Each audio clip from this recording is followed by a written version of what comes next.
Some news just in. The returning officer of the Adamawa governorship election has declared the election there as inconclusive. He says the election were not held in 47 wards across the 21 local government areas of the state. Hence, it makes the election inconclusive.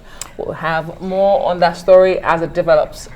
And stay with us. You're watching special coverage of the governorship and state assembly elections. We're talking to you obviously from Arise News, and we'll be back in a moment.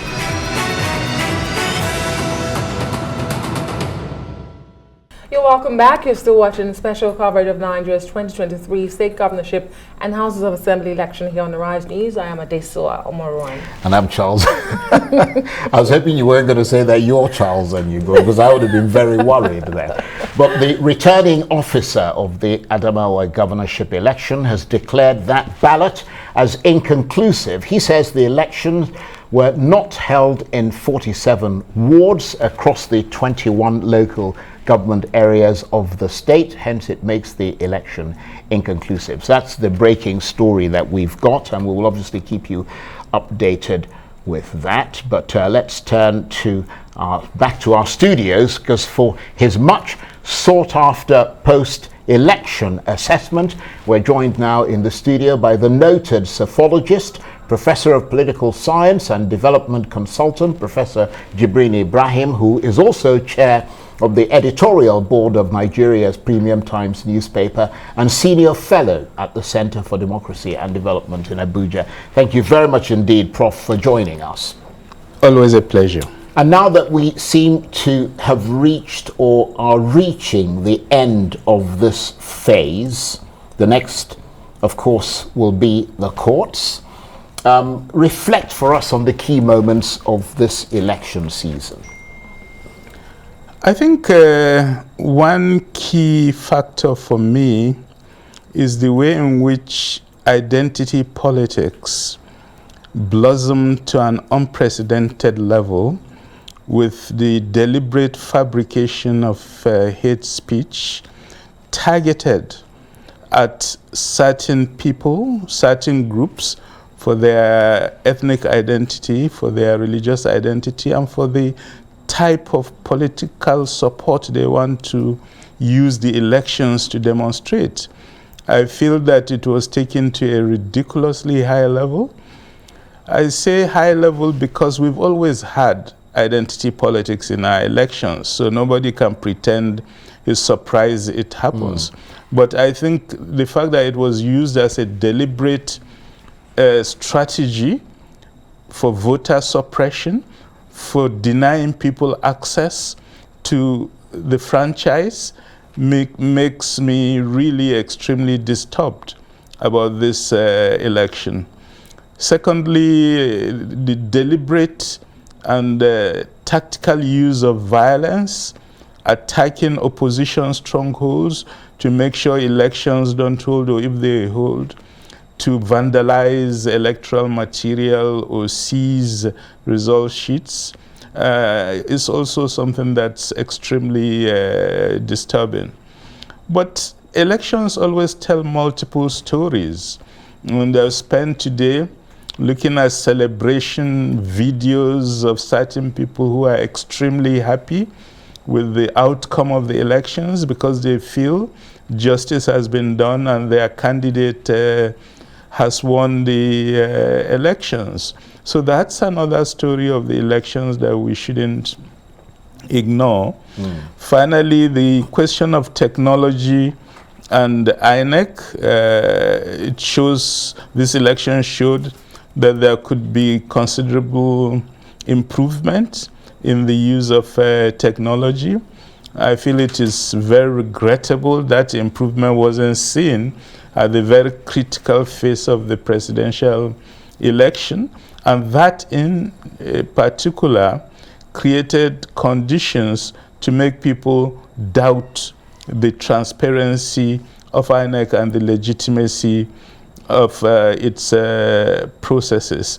So there are many very interesting stories about this specific election, but I think the final point I want to make at this stage is the fact that more and more parties are becoming major players in Nigeria's electoral process, so that we are moving from a situation in which you had only 2 political parties that are able to produce governors, and now we are having 4, maybe 5 different political parties that will be producing governors. I think it's significant in Nigerian electoral politics that more parties rise to the level of key players in the system. It makes politics, first of all, more representative of the reality on the ground, but above all, it gives other parties the hope that it's not forever that the 2 big parties will be hegemons in our political process. Interesting. A picture of the good, the bad, and the ugly this election has painted. But I want to follow up on 2 things you've said.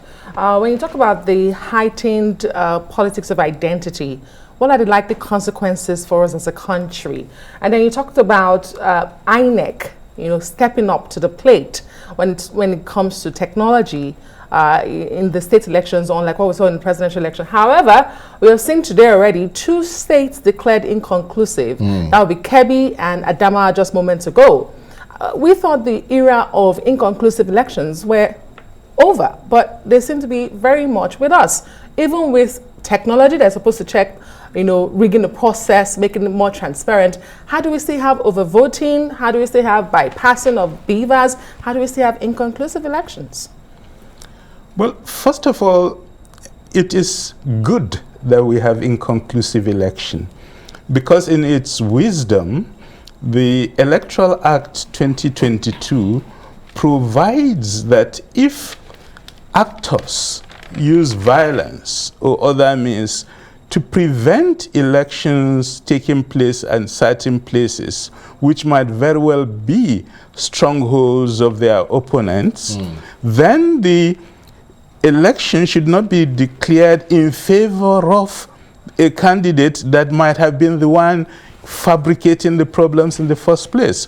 So always consider that declaration of an election as inconclusive is lawful, and there is a sound reason why that is done, and that the ultimate objective is to redo those elections that were prevented from happening, so that justice will be done.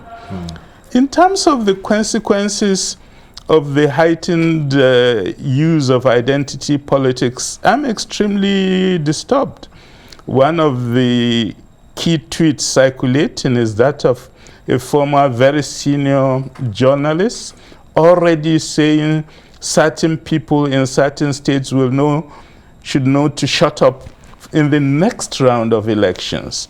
This is an indication that certain political forces are seeing it as a useful way of keeping their opponents out of electoral contest. And any political system that seeks to deliberately devise strategies to keep opponents out of electoral contest, it's preparing for its destruction. We should be very worried about this, and I think moving forward, that should be one of the major issues we need to address as citizens of this country. And I think we need to demand accountability. Who was producing all those videos? Who are the people organizing thugs to go and attack others?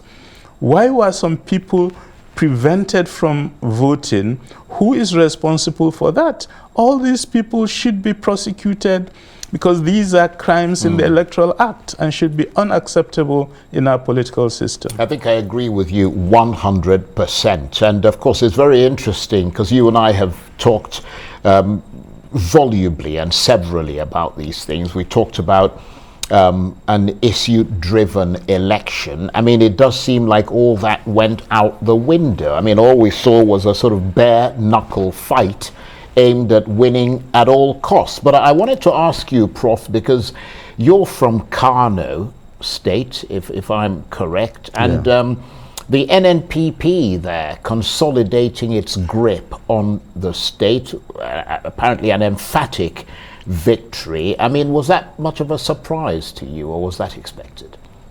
No, that was expected for those of us who follow Kano politics very closely. It was clear that in 2019, this same candidate, Abba Kabir, won the elections, which was declared inconclusive because there were certain places where the elections didn't hold. I was there during the follow-up elections, and I've never seen as many armed thugs in an election in my lifetime. They took over the electoral process, drove away the ad hoc electoral officers, and wrote up the results. So everybody in Kano already knew there was an illegitimate government. And that was partly why there was this very wide-scale mobilization. And it was quite exciting for me last night to see ordinary citizens in their tens of thousands escorting ward results and local government results to INEC to make sure thugs don't suddenly appear from somewhere and seize the results to try to rewrite it.